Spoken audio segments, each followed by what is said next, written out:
Throughout the 1960s and 1970s, the fight for the freedom of love became a focal point to improve the lives of many. Like many movements before them, the gay liberation movement had several backlashes from traditionalists. Ongoing since then, its everlasting start to fight for change has mainstreamed into government policies and popular media outlets such as movies, newspapers, and television. There is very few documentation on gay romances in early America. However, in Rachel Hope Cleave's 2014 book, Charity and Sylvia, A Same-Sex Marriage in Early America, brings to life one of those very few. In the book, Cleaves analyzes documents of Charity Bryant and Sylvia Drake, a couple that lived during the 18th century in Vermont. The book follows both of their lives before and during their relationship. The book highlights the traditionalist values Bryant faced when she was forced out of her house by her parents, and eventually rumors spreading in a town the couple worked in. This, however, did not faze them, and they lived together until Charity Bryant's death in 1851. Their relationship, hidden from America, survived the persecution of death that many of the LGBT community could have experienced under colonial American law. The persecution of homosexuals from traditionalists grew.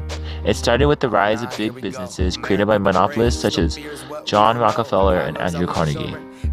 America was transforming into an industrialized capitalistic country. There was not such a big urge for farming or its symbolism or of traditionalist values. This caused many farmers to migrate to large metropolitans in order to survive. Once in the city, many of the new migrants fought for jobs that were mostly taken by cheap labor immigrants and had to dwell in tight, unsanitary conditions.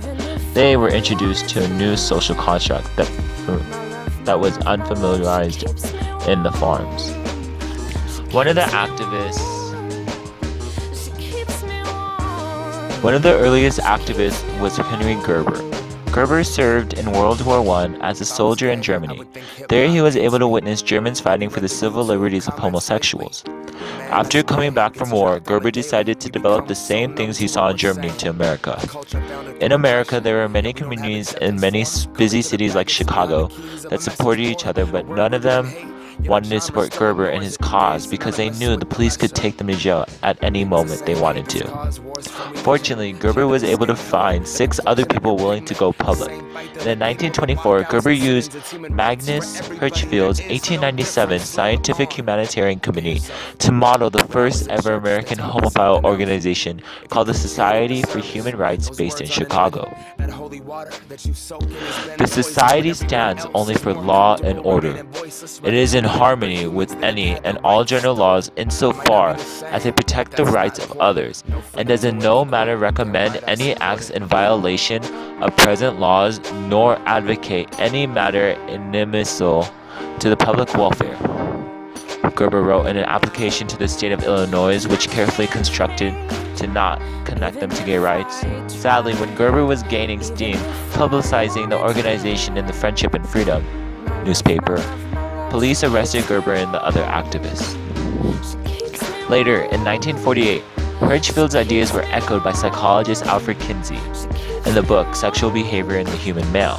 Specifically in Chapter 5, he describes homosexuality. When it was published, it shocked the public.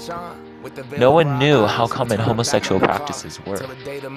Among the males who remained unmarried until the age of 35, almost exactly 50% have homosexual experience between the beginning of adolescence and that age. These figures are, of course, considerably higher than any of which have previously been estimated, stated in his book. This book created public outrage, leading to Harry Hay, homosexual rights political movement founder, and Rudy Gingrich to have a group discussion on July 6, 1950. Many men were in attendance, but along with the cover girl to accompany them, so they would not be outed. Around 3 a.m. on June 28, 1969, members of the LGBT community would say no more to discrimination. It started when police raided the Stonewall Inn, a gay club located on New York City's Christopher Street, turned violent when patrons and local sympathizers began rioting against the police.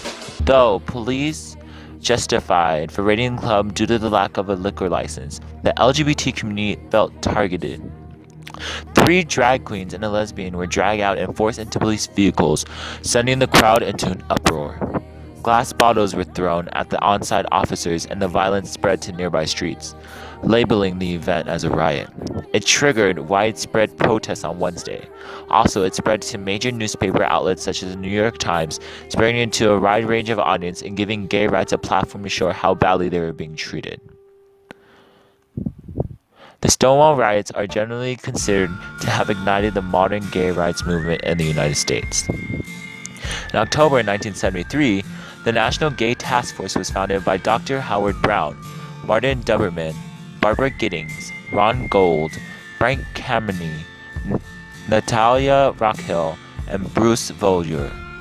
No account of the changes in laws and public policies would be complete with attention to the task force history. The task force played a critical role in the campaign to eliminate the sickness classification of homosexuality. It worked to lift the prohibition on federal civil service employment for gays and lesbians. It strove in the 1970s to make the Democratic Party responsive to the gay community. It took the lead in the 1980s in national organizing against homophobic violence. As AIDS began to devastate gay male communities, the task force shaped the first serious efforts in Washington to address the epidemic. It was a founding member of the Military Freedom Project, which prepared the ground for the gays in the military debate of 1993. It has worked with the administration of presidents from Carter to Clinton, from John D'Amelio's interpreting the NGLTF story. In the same year, Harvey Milk ran for the Board of Supervisors in 1973, but it wasn't until 1977 that he managed to gain a spot, being the first openly gay man to be elected to the public office in California, when he won a seat on the San Francisco Board of Supervisors. He was known to be an outspoken leader for the gay community and had several political connections, such as the San Francisco mayor George Moscone. He was officially inaugurated on July 9, 1978, making Milk one of the first openly gay individuals to be elected into office in the United States. Superior Dan White, who was a Vietnam veteran, as well as a former policeman and firefighter, was troubled by what he deemed was a breakdown in traditional values and a growing tolerance for homosexuality. He believed that Moscone and Milk were driving the city downhill. And on November 27, 1978, White entered City Hall with a loaded .38 revolver. He and Moscone argued in a private room, and when Moscone refused to reappoint White to the board, he shot Moscone twice in both the chest and the head. White then went to Milk, who was down the corridor, and shot him twice in the chest, once in the back and twice more in the head. Numerous books and films have been made about Harvey Milk's life. In July of 2016, the U.S. Navy had announced that it would name its yet-to-be-constructed tanker USNS Harvey Milk in his honor. Since its disruption of the traditional family, the gay rights movement has expanded, beginning with the first gay pride in New York after Stonewall in the 1960s, to affect media and laws, such as the 1970s gay blame on the rising HIV epidemic. Today, there are laws enacted by Obama that do not prohibit same-sex marriage. And further into the future, we hope to find equality for gays.